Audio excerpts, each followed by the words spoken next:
So, good afternoon, everybody. I trust that everybody recognized the song that I wanted everybody to listen. So that is let's say a very popular song from Black Sabbath called Paranoid. And I think that the title of the song really well suits for this topic of today.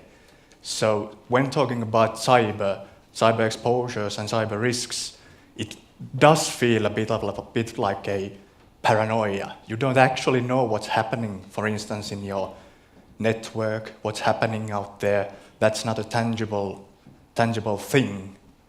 You can't touch it. So to some extent that does, at least in my opinion, cause paranoia.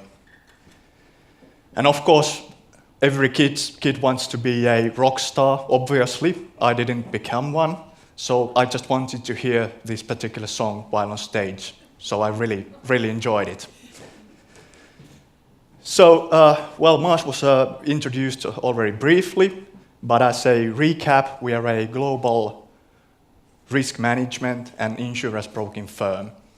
And not for all Finns, insurance broking it's not that familiar. So basically, we are like consultants for our clients. So we are not an insurance company. So we work for our clients or behalf of our clients to assess, to mitigate, and to transfer their risks to insurance policies. So that's put in a short way that what we actually do for our clients. When talking about global risks or cyber risks, we just made a global survey that is executed on an annual basis together with Zurich, one of the leading insurance companies. So we asked from the leaders from global businesses throughout the world that what are they, let's say, biggest risks or concerns that may impact on their business within next 10 years. And surprisingly, or not that surprisingly anymore, large cyber attacks became number 8. So I would wonder myself that whether the terrorist attacks, maybe the climate changing, or something like that could be on the top of the list. But maybe due to the recent attacks or events, the business leader do see that large cyber attacks are a potential threat for their business. And when breaking this down on, let's say, a country basis or a continent basis, we can see that in the most developed economics, large cyber attacks are seen as the biggest threat. For instance, in North America, large cyber attack is number 1 priority or concern for the business leaders. And for instance, in UK, it's the 3rd, and Germany number 1, along with data fraud and data theft, which are ranked as number 5. We will release this global study or global survey in the beginning of next year. So if you will, you can obtain further details in the beginning of 2018.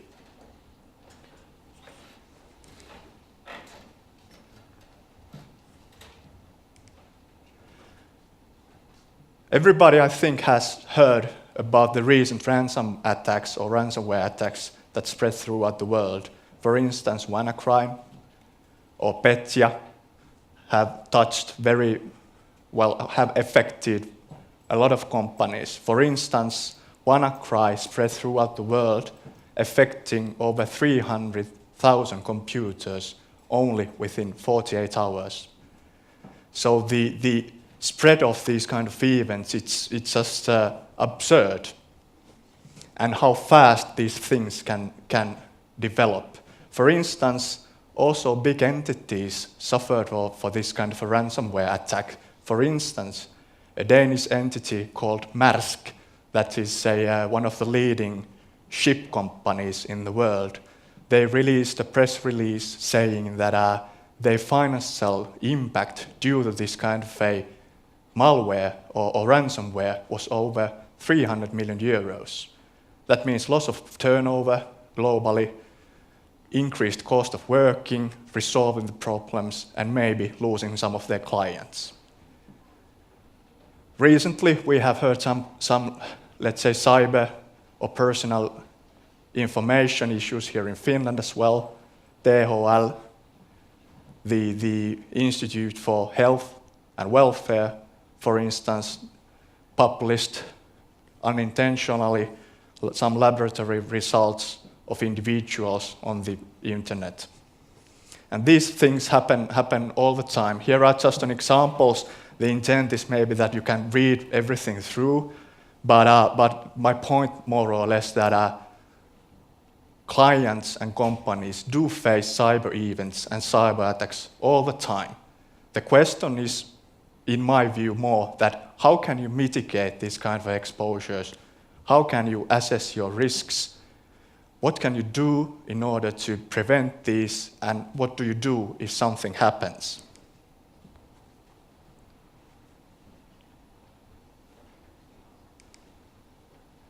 And from business leaders' point of view, or from entity point of view, I have wrapped together 4 focus areas here. And I think that each and every company should consider their operational disruptions. So what happens if my network does not work? What if something happens to my system in my factory and I'm not able to produce any items? What if I am a design entity and my workers cannot, let's say, do their work while the IT infrastructure is down? So I think that everybody should at least sit down for a while and think what kind of consequences your company might face in case that your systems are down.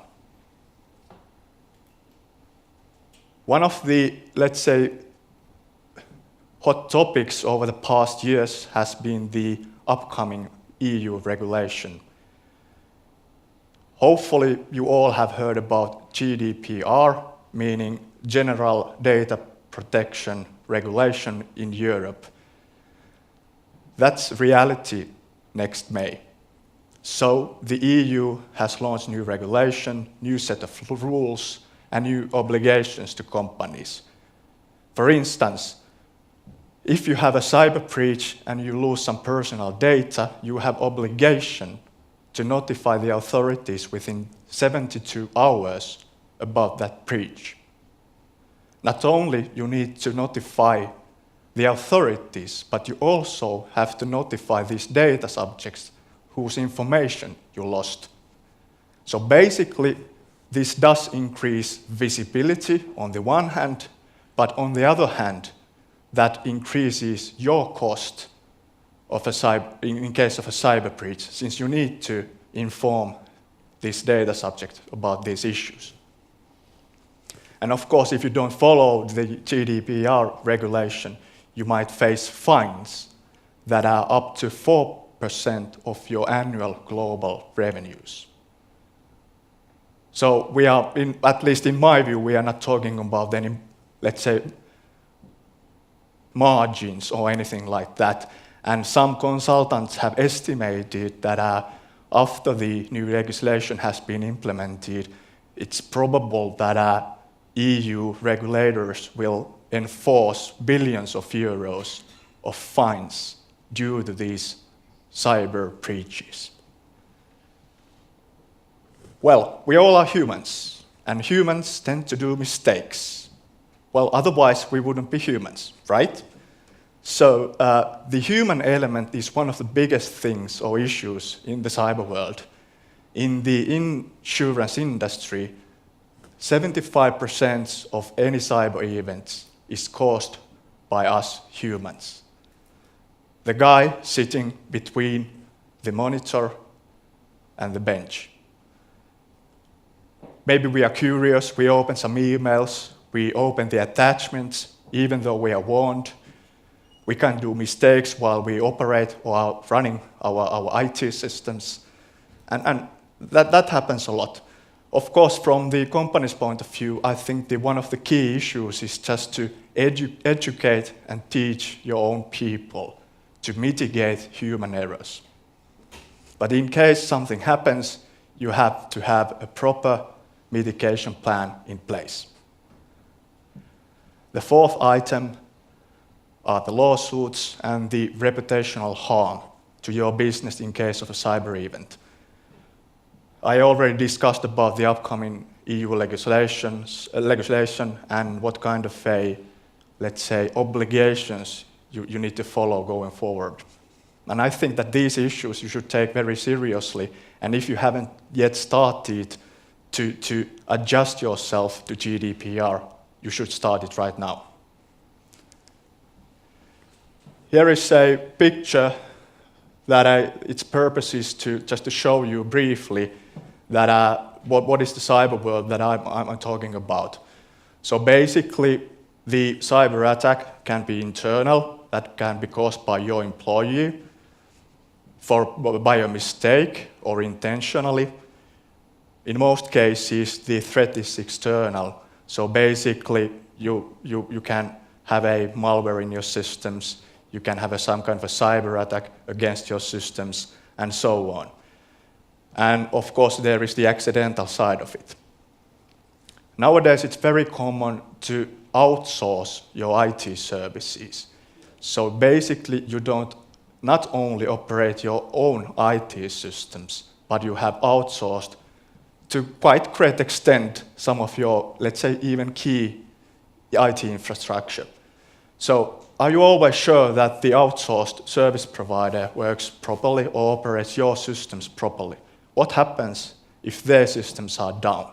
So basically, you need to deal with the consequences. So there is always a trade-off when you outsource some of your key systems. So when outsourcing the system, it's very key to select carefully to whom you outsource your business. It might be the cheapest way to outsource it to, for instance, China, Thailand, and so forth, but I think it's good to pay some extra to have a proper outsourced service provider in order you to be sure that your data is handled properly and you should avoid any disturbances in your network. So basically, the problems or the operational impact to your business is, okay, you can't lose confidential information, you might lose clients if you lose their data on the internet, you don't probably have the access to your network, your systems might be down, you are not able to work, you are not able to deliver your work to clients, you are not able to manufacture your products for the clients. So basically, there is always a huge financial impact if you have a cyber event. Most probably that will cause additional costs. You might face some third-party claims. You have to defend yourself against these claims. You probably will lose some of the turnover since you are not able to work while a cyber attack. And after the new EU legislation, you might face even civil fines and penalties. So this is a sort of a speech just to shake you a bit, and after that I've been telling you or warning you or saying that what kind of threats your company might face. There is always a solution from the insurance side. Cyber insurance is, well, it's not something new. For instance, in USA, there have been insurance policies for over 2 decades. But from my personal point of view, this kind of insurance has really, well, it's really starting to sell also in this old continent and maybe due to the GDPR. But basically, what is cyber insurance? How can you protect you against these cyber attacks by insurance? Of course, it's a way, or it's a tool. Insurance is always a tool to finance the losses. So the key thing always is to have a proper risk management in place, to assess your exposures, have a good action plan if something happens, and so forth. But if you want to insure these risks, that it's sometimes very hard to foresee that what will happen, for instance, in next 2 or 3 years, as we have seen.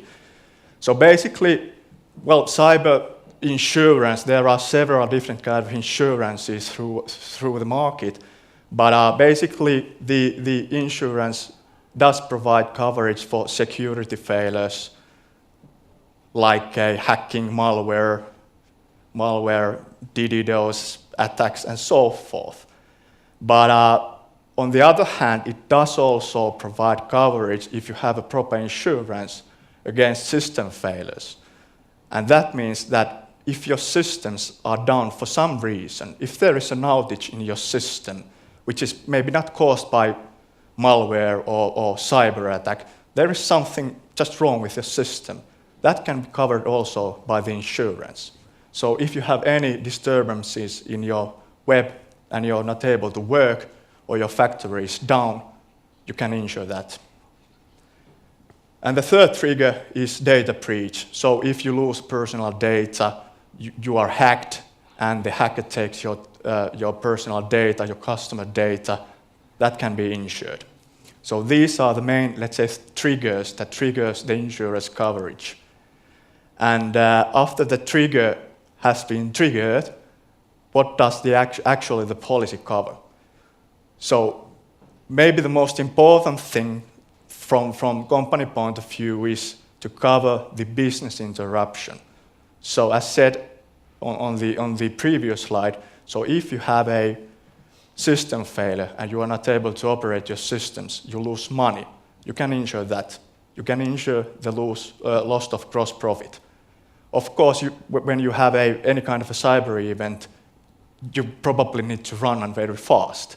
So that causes extra expenses, and you can cover these extra expenses that are incurred due to cyber attack.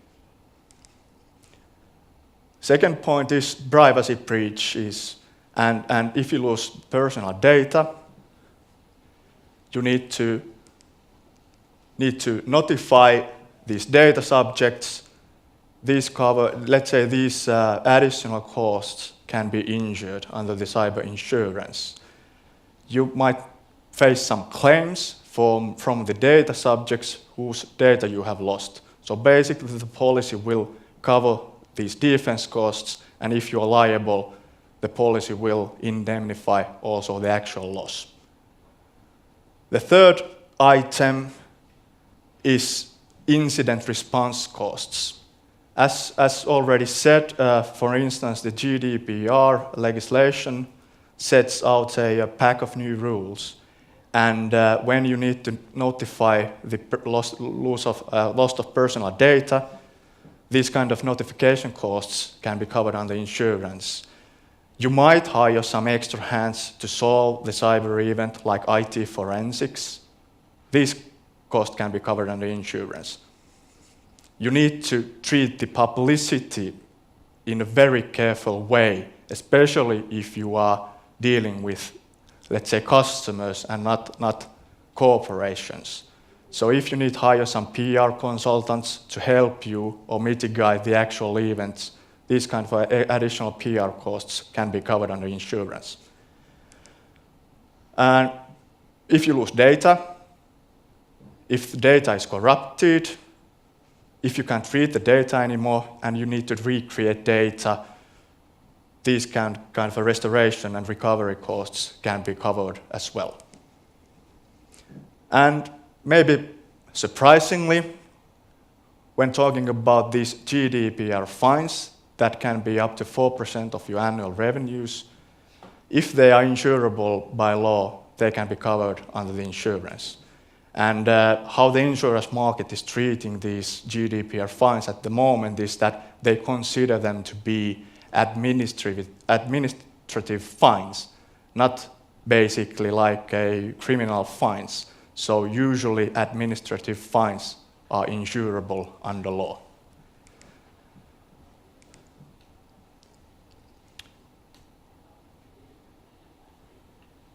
If I was a business leader of a company, I would personally think about that, what kind of coverage do I have at the moment?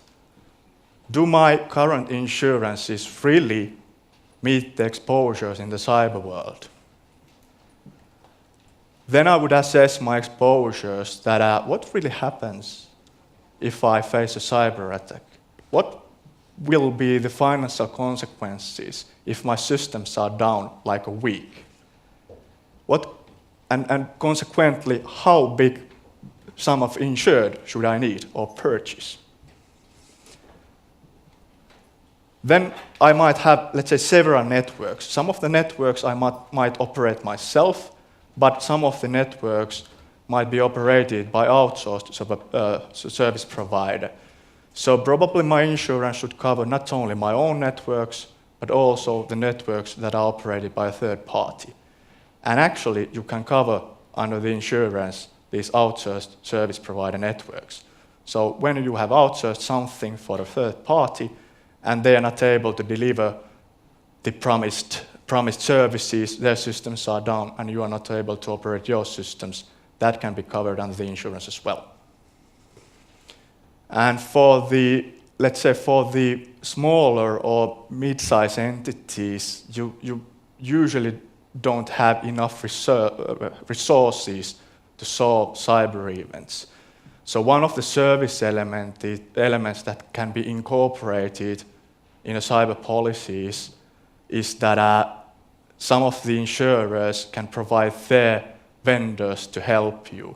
They have hired some external IT forensics companies, attorney offices, and PR offices that you can contact 24/7 in case of a breach, or even if you suspect that you have a breach.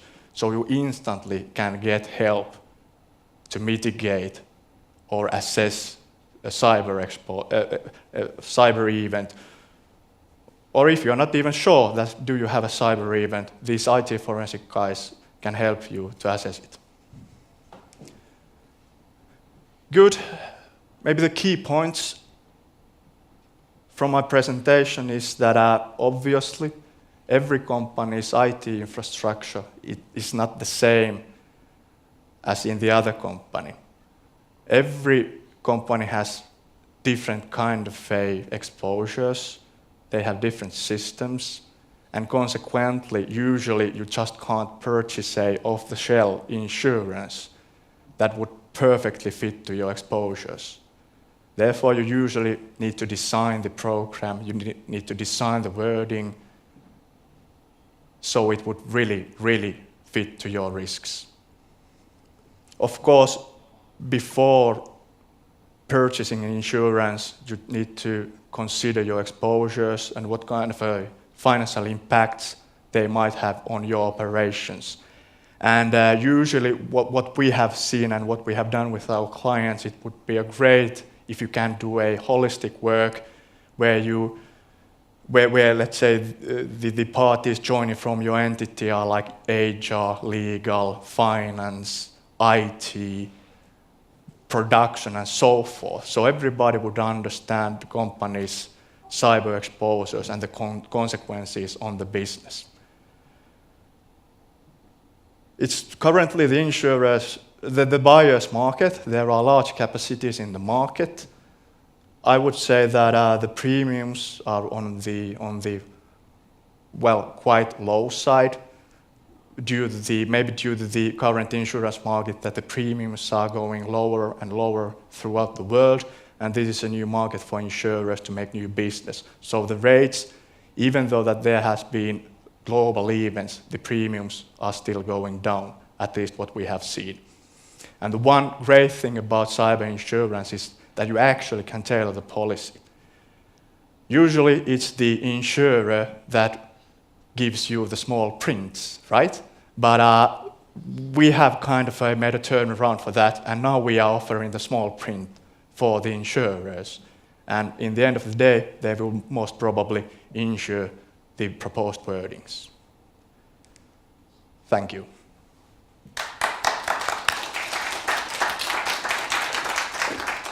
Thank you, Panu. Any questions from the audience? Is the service that Marsh is providing, is it mainly for the big corporations, or are you also working for small and medium-sized companies? Yeah, we are working for all companies. So in every range, let's say we have clients from small entities for the biggest Finnish corporations. Okay. And we can provide services for cyber, let's say, insurance and placement for small entities as well. Okay. Now, if I would be the CEO of a small company, maybe I have 50 employees. It's rather big in Finnish context, Yes. but anyhow, rather small is not very big company. If I pay, let's say, 100 for a certain insurance, how much extra additional cost would there be for cybersecurity insurance? So I'm asking, how much does it cost me? Well, it's always very tricky to get a precise answer, but if you're paying like a 100 coins for your all insurance, I would say that should be less than 10. Okay, so it Less than gives 10. an idea. So, yeah, exactly. Okay. Now, my personal professional background is including some training career. Are you training your customers? Are you giving lessons how to be cyber secure? To some extent, yes, but I think that the main focus from our point of view is to assess the exposures together with the client and their financial impacts. So that's one of the key issues. Yes, we do throw workshops with our clients and do help our clients to understand their exposures better and to mitigate them. Mm-hmm. Okay. If you work with the company, who you are talking to inside the company? Is it always the business owner, the CXOs, or are you working with the IT people, or both, or? Well, regarding cyber, I think the best conversation you typically have with the CFO or CEO, because they usually look after the money, and IT usually looks after the IT systems. But basically what the client should understand is that, or the IT guy should understand that if the system is down, what kind of consequences will it have on the balance sheet of the company? Okay. Now, I think for me personally, the most important part of your presentation was that the majority of cybersecurity incidents in companies are made by human beings. What would be your message to the audience, for all of us, how we can be more cyber secure in our daily work? Well, on the daily work, I think just use common sense. Don't open each attachment. Use, let's say, who sent you the email, carefully the addresses and so forth. Mm-hmm. Common sense. Common sense is common enough. sense. Okay. Yes. And for the entities, it's always about education of your employees. Yeah. How to be. Yes, how to be cyber secure and how to use the common sense. Okay. Thank you very much, Panu. Thanks.